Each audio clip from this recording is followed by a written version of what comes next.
Greek లో ఎలా ఉందంటే ఒక్కొక్క దాన్ని పట్టి పట్టి పరిశీలించగా, పట్టి పట్టి చూడగా.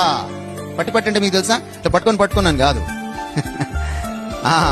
ఒక్కొక్క దాన్ని ప్రత్యేకించి దృష్టి దాని మీద సారించి తెలుసుకోవడం. ఇప్పుడు మీకేమర్థమైంది పౌలు గురించి? ఒకటి బైబిల్ చదువుకొని వెళ్ళి సువార్త చెప్పేశాడా? లేదు. మరి ఎలా చెప్పాడు సువార్త?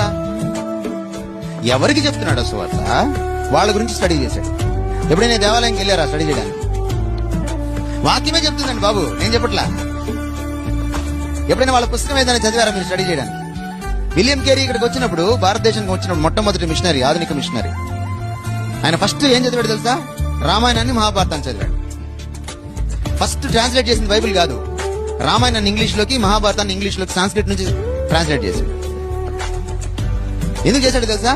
తర్వాత వచ్చే మిషనరీకి ఈ దేశం ఏంటో తెలుస్తుందని. ఎందుకంటే ఈ దేశాన్ని అర్థం చేసుకుంటేనే ఈ దేశానికి సువార్త చెప్పగలం. మనకి ఏం విషయాలు తెలియక బావిలో కప్పలా కూర్చొని అమ్మో తప్పేమో ఇది తప్పేమో అనుకుంటా కూర్చున్నాం, మడి కట్టుకొని తెలపట్లేసుకొని.